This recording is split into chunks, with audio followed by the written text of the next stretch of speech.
Misericórdia divina, fontes de milagres e prodígios, eu confio em vós. Seja muito bem-vindo, muito bem-vinda. Vamos continuar a leitura do Diário de Santa Faustina. Nós paramos no parágrafo 95, mas antes de darmos sequência, eu te convido a um Pai Nosso. Pai nosso que estais no céu, santificado seja o vosso nome. Venha a nós o vosso reino, seja feita a vossa vontade, assim na terra como no céu. O pão nosso de cada dia nos dai hoje, perdoai as nossas ofensas, assim como nós perdoamos a quem nos tem ofendido. Não nos deixeis cair em tentação, mas livrai-nos do mal. Amém. Ave Maria, cheia de graça, o Senhor é convosco. Bendita sois vós entre as mulheres, e bendito é o fruto do vosso ventre, Jesus. Santa Maria, Mãe de Deus, roga a Deus por nós, pecadores, agora e na hora de nossa morte. Amém. Glória ao Pai, ao Filho e ao Espírito Santo, assim como era no princípio, agora e sempre, e por todos os séculos dos séculos. Amém. Glorioso São José, modelo de todos os que se dedicam ao trabalho, obtém de minha graça de trabalhar com espírito de penitência para expiação dos meus numerosos pecados, de trabalhar com consciência, pondo o culto do dever acima de minhas inclinações, de trabalhar com recolhimento e alegria, olhando como uma honra empregar e desenvolver pelo trabalho os dons recebidos de Deus, de trabalhar com ordem, paz, moderação e paciência, sem nunca recuar perante o cansaço e as dificuldades, de trabalhar sobretudo com pureza de intenção, com desapego de mim mesma, tendo sempre diante dos olhos a morte e a conta de que deverei dar do tempo perdido, dos talentos inutilizados, do bem omitido e da vã complacência nos sucessos, tão funesta a obra de Deus. Tudo por Jesus, tudo por Maria, tudo a vossa imitação, ó patriarca São José, tal será a minha divisa na vida e na morte. Amém. Bom, vamos dar sequência, Diário de Santa Faustina, parágrafo 95. Conhecimento mais profundo de Deus e temor da alma. No início, Deus se dá a conhecer como santidade, justiça, bondade, ou seja, misericórdia. A alma não conhece tudo isso de uma só vez, mas em iluminações sucessivas, ou seja, nas aproximações de Deus. E isso não dura muito, porque a alma não suportaria tanta luz. Durante a oração, a alma experimenta o brilho dessa luz que lhe é imposta dessa luz que lhe impossibilita de rezar como antes. Pode esforçar-se como quiser e obriga-se a rezar como anteriormente. Tudo será em vão. Torna-se absolutamente impossível para ela continuar a rezar como antes de receber aquela luz. Tal luz que tocou a alma permanece nela viva, nada consegue sufocá-la nem obscurecê-la. Essa centelha do conhecimento de Deus atrai a alma e inflama de amor para com Ele. Mas, ao mesmo tempo, essa luz dá a conhecer à alma o que ela é e permite que ela se veja interiormente numa luz superior, e ela se levanta espantada e atemorizada. Contudo, não permanece nesse estado de temor, mas começa a purificar-se, humilhar-se e a rebaixar-se diante do Senhor. E essas iluminações tornam-se mais fortes e mais frequentes. Quanto mais a alma se cristaliza, tanto mais penetrantes são essas luzes. Se a alma respondeu fiel e corajosamente a essas primeiras graças, Deus acumula de consolações e une-se com ela de maneira perceptível. A alma entra então, por momentos, como que em intimidade com Deus e sente-se imensamente feliz. Acredita que já atingiu o grau de perfeição que lhe fora destinado, porque os erros e os defeitos nela estão adormecidos. E por isso pensa que já não os tem. Nada lhe parece difícil, sente-se pronta para tudo, começa a mergulhar em Deus e a experimentar as delícias divinas. É levada pela graça e nem se dá conta de que pode vir o tempo da provação e de ser experimentada. E realmente esse estado não dura muito. Virão outros momentos, mas devo mencionar que a alma responde mais fielmente à graça de Deus se dispõe de um confessor iluminado a quem tudo possa confidenciar. Parágrafo 96. Provações divinas na alma especialmente amada por Deus. Tentações e trevas, Satanás. O amor da alma não é ainda tal como Deus o exige. A alma, repentinamente, perde a percepção da presença de Deus. Surgem nela diversos erros e defeitos, contra os quais deve travar uma luta brutal. Todos os seus erros se reavivam, apesar de sua vigilância ser grande. No lugar da anterior presença de Deus surgem a tibieza e a aridez espiritual. A alma não se sente nos gostos dos exercícios espirituais, não consegue rezar, nem como antigamente, nem como rezava ultimamente. Agita-se por todos os lados e não encontra satisfação. Deus se escondeu diante dela e ela não encontra conforto nas criaturas e nenhuma criatura consegue consolá-la. A alma deseja ardentemente a Deus, mas vê a própria miséria. Começa a sentir a justiça de Deus. Parece-lhe ter perdido todos os dons. A sua mente encontra-se como que obscurecida. As trevas a invadem num tormento indizível. A alma procura explicar o seu próprio estado ao confessor, mas não é compreendida, cai em inquietações ainda maiores. Satanás inicia sua trama. Parágrafo 97. A fé fica exposta ao fogo, a luta é feroz, a alma faz esforços, persevera pelo ato de vontade junto a Deus. Satanás, com a permissão de Deus, avança ainda mais. A esperança e o amor são provados, são terríveis essas tentações. Deus sustém a alma como que em segredo, não tendo ela disso consciência, pois de outra forma não conseguiria resistir. E Deus sabe até que ponto pode prová-la.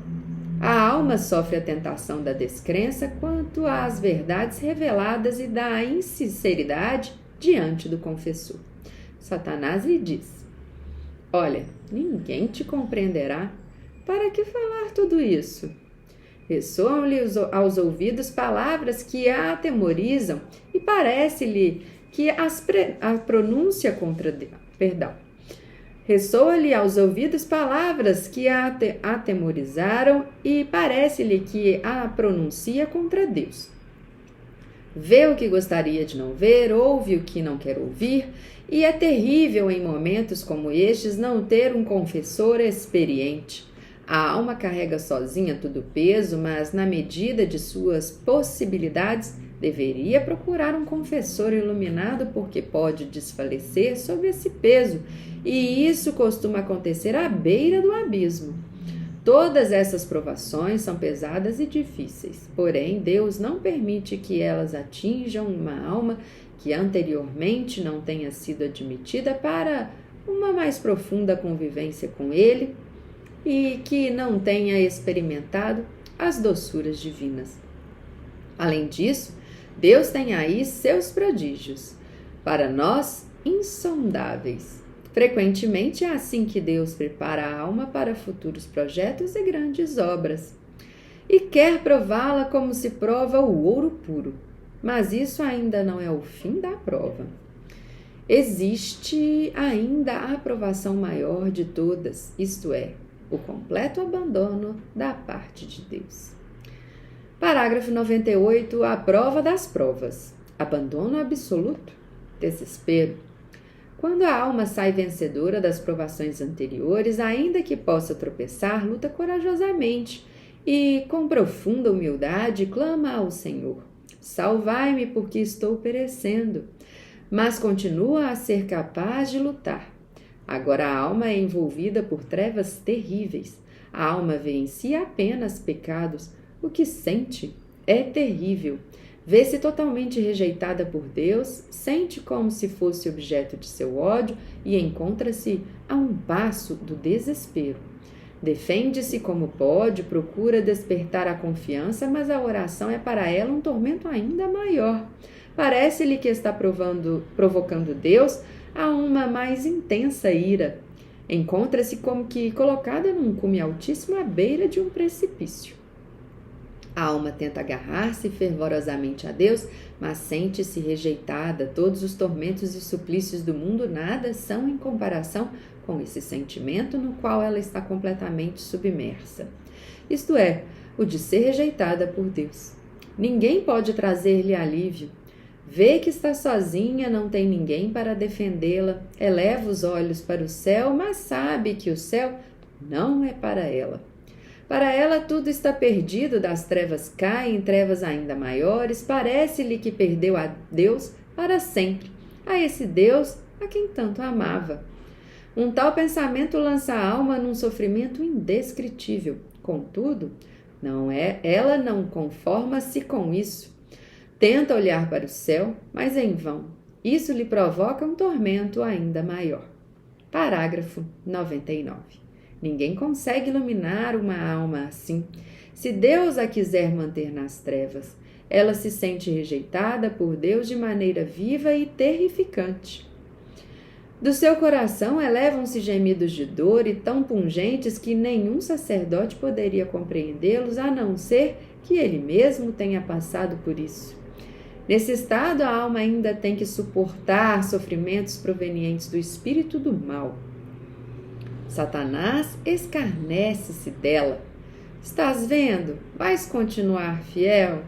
Eis o teu pagamento. Estás em nosso poder. Porém, Satanás tem sobre essa alma tanta influência quanto Deus permitir. Deus sabe o quanto podemos suportar. O maligno prossegue. E o que adiantou teres te mortificado? E o que adiantou seres fiel à regra? Para que todos esses esforços, Deus te rejeitou. Essa palavra rejeitou transforma-se em fogo que transpassa cada nervo até a medula dos ossos, transpassa todo o ser. Aproxima-se o maior momento de provação. A alma já não procura ajuda em parte alguma.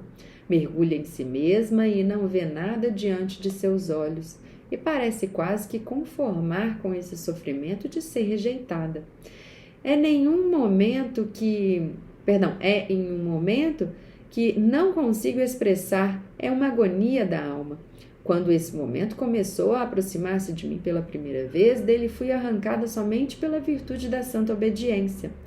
A mestra assustou-se quando me viu e enviou-me ao confessor, mas o confessor não me compreendeu e não senti nenhuma sombra de alívio.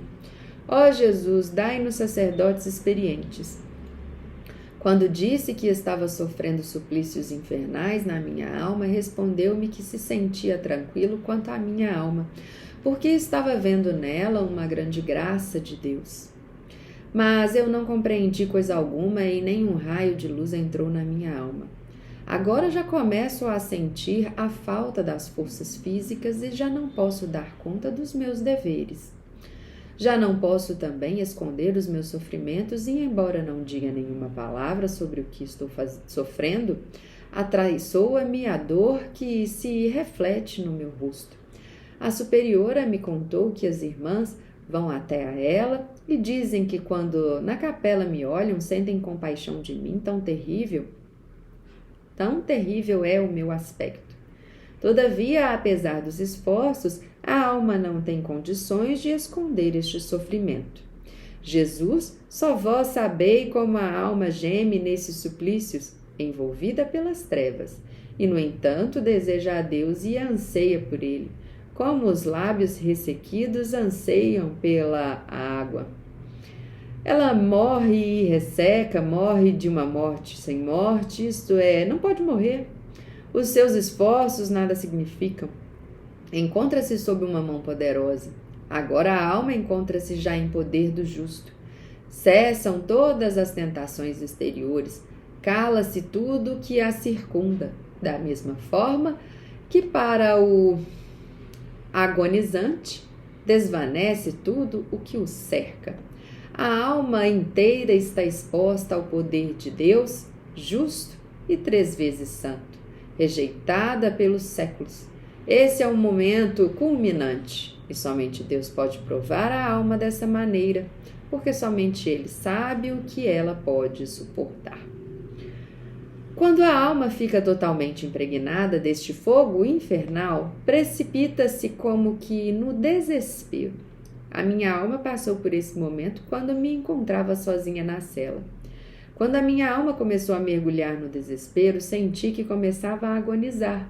Apesar disso, agarrei-me ao pequeno crucifixo e apertei nas mãos convulsivamente.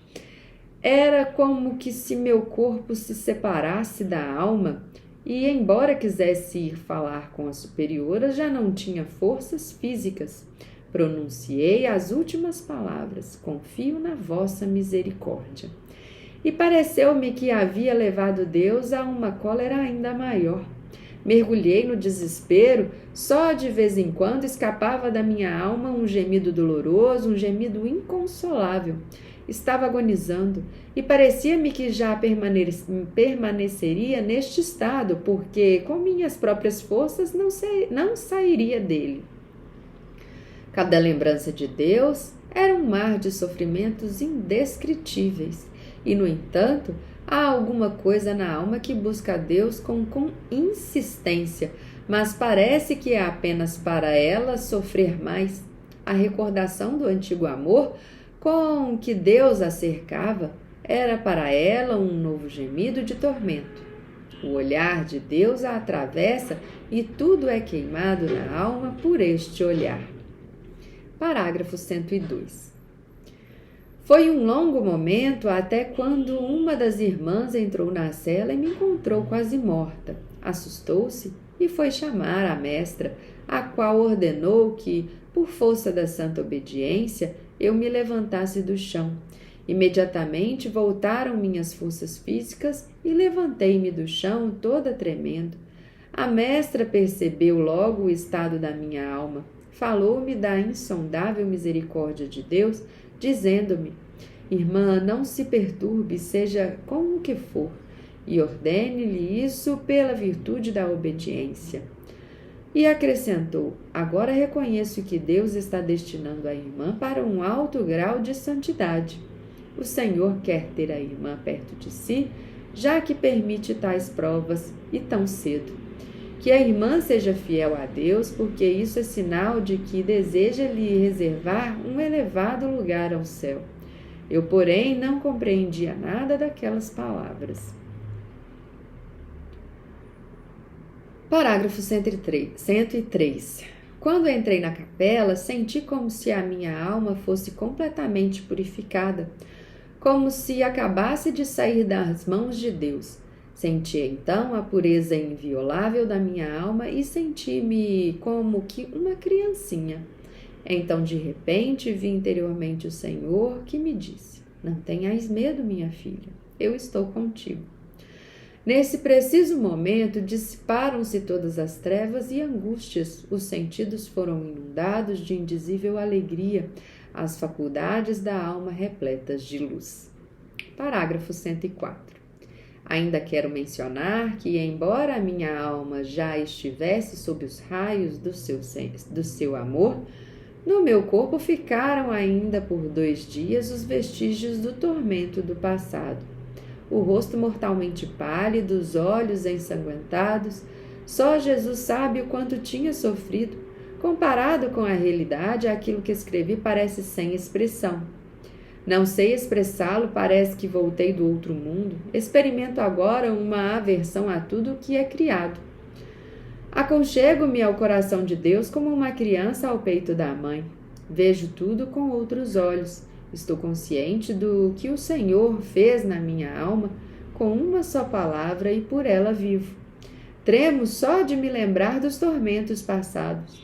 Não teria acreditado que se pode sofrer tanto, se eu mesma não tivesse passado por isso.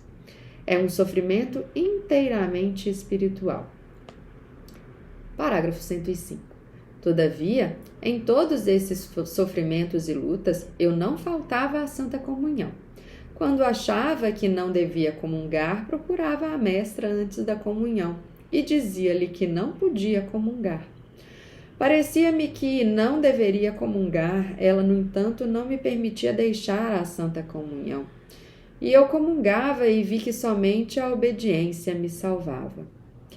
Foi a própria mestra que me disse mais tarde que essas minhas provações passaram depressa justamente porque a irmã foi obediente.